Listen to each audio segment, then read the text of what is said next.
All right. Good evening, everybody, and welcome to the Sisel's Doctor Clinic call. DW is in a meeting, so you've got Miss Helen here, but we have our Sisel's own Doc Fizz that will be taking care of the call tonight, and he is a chiropractor, and he loves science, and he is a plethora of knowledge when it comes to the medical field and just a lot of information. So, Doc Fizz, I will turn it over to you, where the world is your waiting room. Thank you. And then you'll hit the record button for me? Yep, it's on. All right. Thank you, Miss Helen. I sure appreciate it. And you know, we missed DW this week, but I know he's got to do his meetings as well. So, like I said, I hope everybody's having a great week before Christmas. I'm back up here in North Dakota, enjoying some time with family. And wouldn't you believe it, I get back here and it warms up. So I always like that. You know, last week it was 20-some below, and now it's going to be 33 above tomorrow. So we love that. But this is the doctor's clinic call. It's not the Weather Channel. And so tonight we really want to talk a little bit about chronic disease, and my friend Liz Thorsrud is on the call. She's going to share a little bit about it. And just yesterday, I was reading a post that Liz put on Facebook, and it was talking about how she's really celebrating life because she got her life back a year ago. Things weren't looking so super for her and her family. They were all suffering from Lyme disease. They had a few other things going on, and it really was devastating for all of them. And here it is a year later, and they're just doing fantastic. And I guess what got me so excited last night was when Liz posted on Facebook that they were going to celebrate. She was going to go to Europe and go on a vacation with her husband and just really enjoy life a little bit. And then when she gets back, she's going to pursue a dream of hers, going back to college and becoming a nurse where she can help other people. But I don't want to steal her parade any more than that. I just wanted to kind of give you a background of why I got excited reading the post last night. Liz, if you'd hit *6 and jump on the call with us, I'm just so excited to have you on board. Hi, Kurt. How you doing? I'm doing excellent. Thanks for asking. If I was doing any better, my name would be Liz. Yeah, I think that's true. You know, and everybody on Facebook has been reading your post. They've been reading the excitement about having you on the call tonight. And I know there's a lot of people who couldn't make it to the call, so we're recording it for them. And we'll get that out to everybody that wants to read about you. But, you know, Liz, I was reading, some people were asking, you know, like, what kinds of things have you done? And really, the question probably would be easier if they asked what you haven't done, right? Yeah, I did a lot. I would say I was just actually doing a live video here just a few seconds ago just to touch base on a few of the questions that people asked. But the main things were diet and cleansing and the Sisel Avenger and hyperthermia were probably, and I used a lot of sauna too. I did a lot of saunas. So that was probably my biggest things that I did to be able to get better. But of course, there's a huge pile of other things I did too. But yeah, so that all played together. It all worked wonderfully. Yeah, and it's fun to feel good, doesn't it? Yeah, it is. In fact, I haven't even talked to you the last couple of weeks, but I would say the reason I've been the most excited over the last, I don't know, maybe 3 weeks or so is because I've been finally getting my energy back, because as you know, that was the one thing that was missing, and it's coming back. Yeah, when we talked when we did the last recording, that was the one thing you didn't have yet. Yep, and I would say I've probably about 80% there now. Like, I feel like I've got about 80% of my energy. I might even be normal, actually. I'm in between 80 and 100 because every single day, I mean, even today, I was running around Fargo all day long, and I've been running for the last week, like crazy because I'm getting ready for this trip. And there is absolutely no way I could have done that before. Wow. So you're running around spending the last week just being crazy with yourself, and you don't feel like at night, do you feel like you're just exhausted? Well, I feel tired, but I think that has more to do with having 4 kids. So I think I've got normal mom syndrome at this time. I mean, I'm not exhausted, though. No, I'm just tired at the end of the day, but not exhausted. Before if I would be running like crazy for a day, which rarely happened, but if I actually had the energy to run around like crazy, I could guarantee for the next at least 3 days I would be stuck on the couch, and that doesn't happen anymore at all. It doesn't happen. Wow, that's exciting. Now, for those people that are don't know you, those people that don't follow you on Facebook, some people that are listening to the call or maybe listening to the recording, they don't understand that your whole family had Lyme disease. Yeah, I know I don't talk about them a whole lot, and a few people have asked me why I don't, but I don't know. I just like to speak for myself, and my husband obviously isn't as loud about it. But if he wants to speak for himself, he can. But I think it's pretty safe to say that he's also doing really, really well, and he's fine at this point, and all the kids are fine, and everybody's fine. I just don't like talking about everybody else. I'm like, if you want to ask them, maybe we should have them on the call. And maybe you'll have to have them just yell something from the background, but. I think the reason I brought that up wasn't so much so that we could get them to share or anything like that, but was to explain to people that not only were you dealing with the illness yourself, but as a mom, you were like most moms. You were taking care of the family even before you took care of yourself. Yeah, it was horrible. We did concentrate on me for the most part at one point because everybody else was fairly healthy, where I was a complete wreck. So we definitely did concentrate on me, but I mean, our kids were homeschooled because I think it had a lot to do with the Lyme. I mean, I didn't know it was Lyme for a long time, but I took them out of school about 3.5 years ago, and that's why, because our daughter was doing so horribly. She wasn't feeling well, so I ended up taking her out of school, and so yeah, my entire life was nothing but them this last winter, and it was really, really difficult. There were so many days where I thought that I wouldn't be able to make it through that. Yeah. A lot of people go through that, don't they?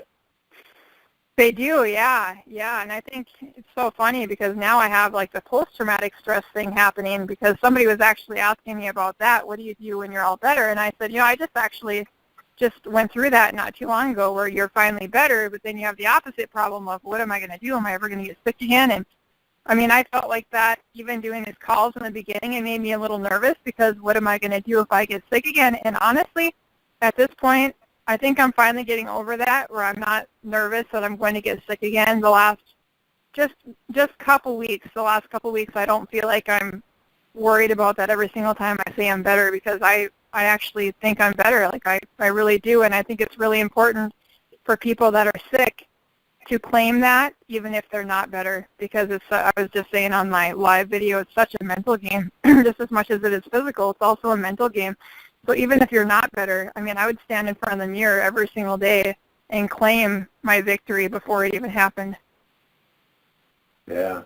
Well, I think, like you were just saying, I mean, you're so afraid. But, the thing that I really like to point out to people, especially to the gentlemen that are on the call, women tend to take better care of themselves, and you're going to stay on a program, right, to keep yourself healthy.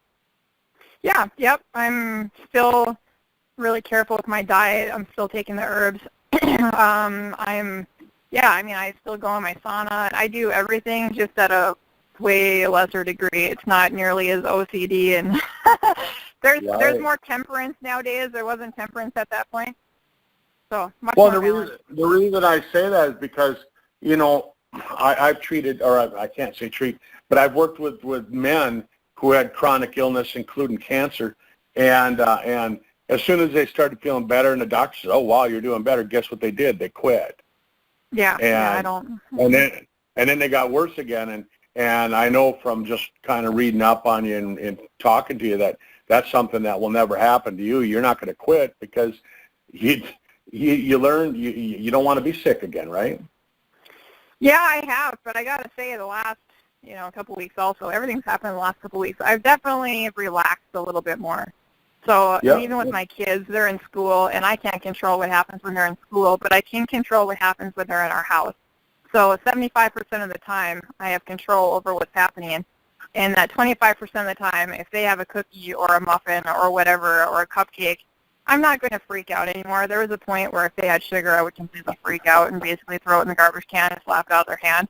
But I don't do that anymore. I finally relaxed up enough to realize that it's going to be okay. But it is important to control what you can. But if there's instances where you're not in control, I don't think it's that huge of a deal. Yeah. And I was talking to someone, last night, and again another person this morning, about the whole idea that, I think part of the thing that got me so excited about your post on Facebook was that you're rewarding yourself. Yeah. That's cool. That is so cool. Yeah, it's not even that. I think I'm finally living my life, because the thing is I haven't felt good for a very long time, a very, very long time. And I almost didn't have confidence in myself, and I didn't think I'd be able to do things. And now, after you go through such a dark period, I am embracing life, and I'm not going to sit there and wait for the what ifs and what if I did this and what if I did that. I'm just doing it. I mean, me and my husband talked about going to Europe, and we never have, and I'm like, that's it. Let's do this. So I think it's just more the matter of the fact that I just really love life right now, and I'm so excited that I can be healthy and feel normal and have my brain back. And it's a good test for my brain here in a couple more weeks. Because right. I went for some schooling, but I didn't quite get the degree I wanted. So now it's funny because I'm going traditional right now, but I'm totally not traditional. But I have faith that I'll find a niche where I do belong. But I think it's more a matter of just continuing learning about health in our bodies and see where it brings me. Right. Well, and just kind of talking about the speed at which you guys decided to go to Europe, you had to expedite your passports. Yeah, we decided this probably about 2 weeks ago. Yeah, it was pretty bad. We about 2 weeks ago, I just looked over at my husband and I said, we always want to go to Europe. Why have we never been there before? And he's like, well, I always want to go, and you never say yes. And I'm like, well, ask me again. So he said, do you want to go to Europe? And I was like, yes, I want to go to Europe. So next thing you know, we had to drive 4.5 hours away to get our passports done in time. So we drove 9 hours to get passports, and they're here. So we're going to Europe. I think that's so fantastic. And then you're pursuing your dream to get into healthcare, to be a nurse, and with the idea that you're going to focus on the alternative. But what's nice is that with your background, with your personal experience in the alternative methods, nice thing is that you're going to have that credibility behind you, so you can talk to people about that at the same time. Yeah, that's exactly what I'm hoping to do, because I have Lyme is such a hard thing, and chronic disease in general, because really I think they're all very similar and they're all treated very similar. So, and I'm excited about continuing sharing my story and what I've done. And I mean, I've done a lot. It's not just I could keep on listing it for probably about a page of what all I've done. I had a lot of dedication, so I'm excited to put the two together at some point and see where it goes. But I think there's a lot of people out there that are really suffering. And I enjoy learning about the body. And I mean, I was a medical assistant before, which doesn't make nearly as much money as the RN. That's why I'm going back. But it'll be a really, really good experience just to understand the body more, and then couple it with the alternative. I think they go together really nice because both sides have something really good to offer. There's things that I don't like about alternative, and there's things I don't like about conventional, traditional medicine either. So it's good to find the good in both of them. Yeah, and find that blend, find that perfect mix, and that's the whole thing. That's the whole thing that we need.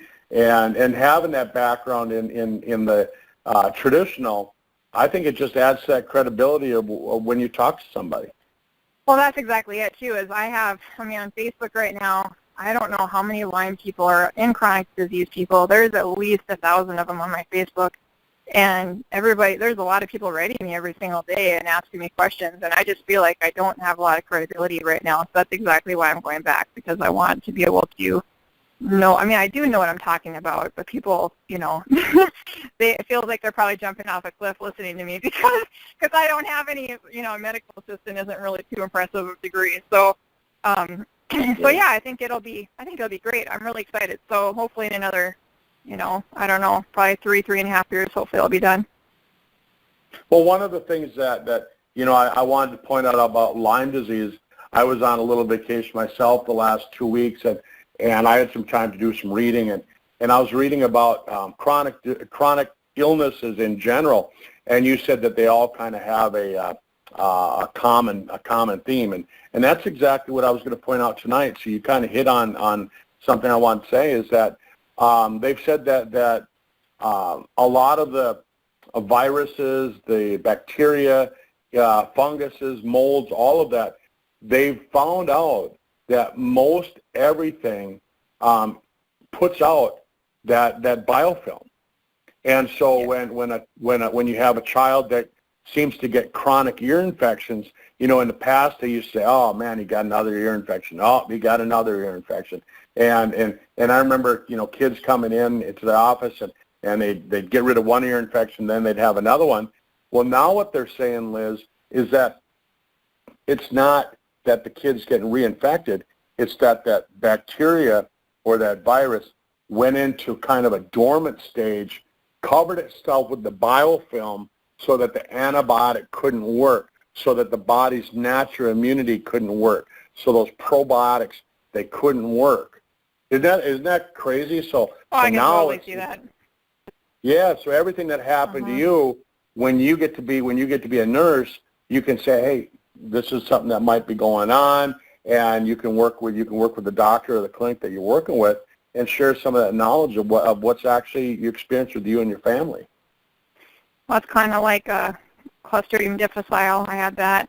So, I had that almost 4 times a couple of years ago, too. So, yeah, and that does the exact same thing, and it's absolutely ridiculous to heal. So, right?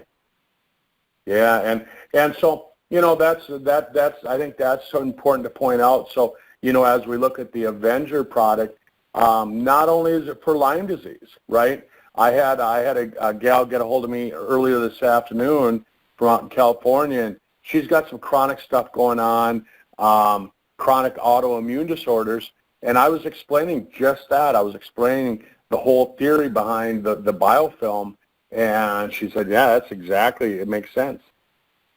Yeah, it does. It does make sense. Yeah.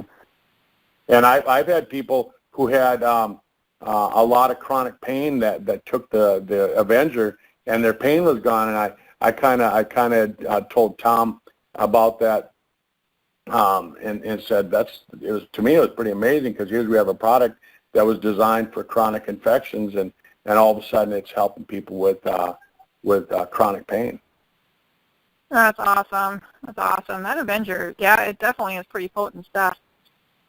Yeah, it is. And awesome. and I've had people that have been diagnosed with cancer, and they actually started taking the product as well, because the chaga and the cat's claw and everything that's in there is recommended for cancer as well. That's awesome. That's really awesome. We can't make any medical claims. We can't say cure or treat. But what I always tell people is that you can always point to the research. And so when we're talking about the ingredients that are in this product, I mean, the nice thing about it, and you and I talked about it a lot on the last call, and then when we had Tom on the call with us, about the potency of it. I mean, it's a super potent product that really there's nothing else out there like it. Yeah. Yeah, it is really concentrated. What did they say, like 10 times concentrated or something like that? Yeah, some of the ingredients are 100 times concentrated. Oh, wow. I didn't realize that. So that really works good, too. And so that's just cool. And I like I said, I was just so excited to see that you're going to celebrate. And so many people, I think what happens is is that they become victims of their circumstances, maybe as victim of the disease, and then they never get out of it. They never snap out of it. Oh, that's really true. You know, so you know, that's why I kind of, and I know you said, well, maybe, you know, the trip wasn't a reward for yourself, but really, I'd like to say that, you know, I quit smoking cigarettes 27 years ago, and one of the first things that I did is I bought myself a convertible Mustang, a 1968 convertible Mustang, and to remind myself of why I quit smoking. And so, I mean, here's something that you guys haven't ever done. You and Nolan have never gone on a vacation like this, and so you take it as a reward and use it as that, because it's really, really pretty cool. Oh, I am so incredibly pumped up because we haven't taken a honeymoon. We haven't done anything ever. I feel like the entire time we just don't, like, we're not really living life the way, I don't think life is supposed to be day in and day out, constantly to the grindstone every single day, and that's what we were always doing. So now that this all happened, it definitely changes your outlook. But, you know, somebody was talking to me the other day about the 3 types of sick people, and I really enjoyed that because that just reminded me of what you just said. They said the first one, they don't want to get better and they're okay with dying. So that's the first kind of sick person. The second kind of sick person, they only want to do what the medical doctor says. And then the third kind of sick person is they're willing to do whatever it takes to get well. And so I think that was really exciting when somebody told me that, because, I mean, there's a lot of people every single day that are messaging me, asking me what I did, and you definitely have to be number 3. And some people seem like they're almost like, and I did the same thing for a long time. I was just obsessed with my diagnosis, and I was obsessed with living that life that I had Lyme disease. And it took until finally a little light switched on here a couple months ago, maybe at the very most. I finally realized that I am not Lyme disease. That does not define me. And I had Lyme disease, but I no longer did. So once I started saying that and letting go of that diagnosis, then I think that made my life a little bit easier, because I had it. I don't have it anymore. But, yeah, you have to be willing to do whatever it takes. So, I mean, I'm not saying that conventional is bad either. I don't think conventional is necessarily bad. I think every person is different, and whatever they're comfortable with is different. And I don't, I'm not going to say what's good and what's bad. But isn't that interesting, the 3 kinds of sick people? Yeah, I think that really is interesting, and that's exactly it. Some people might respond to traditional medicine, other people might not, and you just can't be number 1. You can't give up. Nope, you can't be number 1, and I think it's really important to, even if you're number 2, to only do what your medical doctor says. I think it's really important to open your brain up and realize that if I were sitting around eating cheeseburgers and French fries and doing everything the medical doctor said, it's probably going to be a lot more difficult to heal. So number 3 is what I like a lot better. I made it a whole body approach, not just take this and you're going to get better. I mean, I think the Avenger is really wonderful, but I can't imagine taking it without doing the diet work that I did, and especially, like, I can't imagine those 2 not going together. Right. Right. Excuse me, Kurt. What's that? I'm sorry to interrupt, Kurt. Before you get on with it, this is Phil. I was wondering if you could repeat those 3 categories one more time.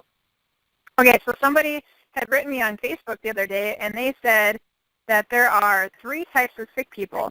The first kind of sick person is someone that doesn't want to get better, and they're okay with dying.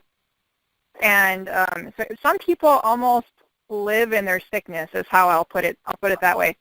And then the second person is somebody that's only willing to do what their medical doctor says, which is good to a point, but I think it's important just to open your brain up and realize there's other ways of healing things. And not that the doctor's bad, but And then the third kind of sick person is they're willing to do whatever it takes to get well, whatever it takes, because when I was at my sickest, I did nothing but heal. That's all I did all day long, 24/7. I mean, it was every second of the day I spent getting well. I didn't have any free time. I mean, I would be juicy, and I would be making myself smoothies. I'd be taking my my herbs. I'd be going downstairs in the sauna. I did whatever it took to get well. And some people say that that's unreasonable. I've actually heard that a couple times. They said that what you did is unreasonable. And maybe what I did is unreasonable because it literally took every single second of my day. But at the same time, I'm better. So the results speak for themselves. If I'm better from Lyme disease, from something that isn't healable, how is that unreasonable? It took me a year, which is unbelievable in most people's categories. That doesn't happen. You don't get better from Lyme disease in 1 year. So if I got better from Lyme disease in 1 year, taking every single bit of strength and willpower in me to do it, how is that unreasonable? So. You got that right. I know. Like, how is that unreasonable? I got my life back, and you're still sick. So, I mean, I realize that still happens, though. Some people, they have a really hard time healing. They really do. But at the same time, I mean, I would put everything into it. I mean, I didn't slip up on my diet at all in my sickest. I didn't make a candy bar. I didn't do anything. I was completely to the grindstone the entire time and took all the stuff I needed to take, and I got better. So how exciting is that? So yeah, now I'm taking a trip to Europe, and I'm going back to school, and my kids used to be homeschooled, and now they're back in public school. I mean, everything has changed in the last couple weeks. Yeah.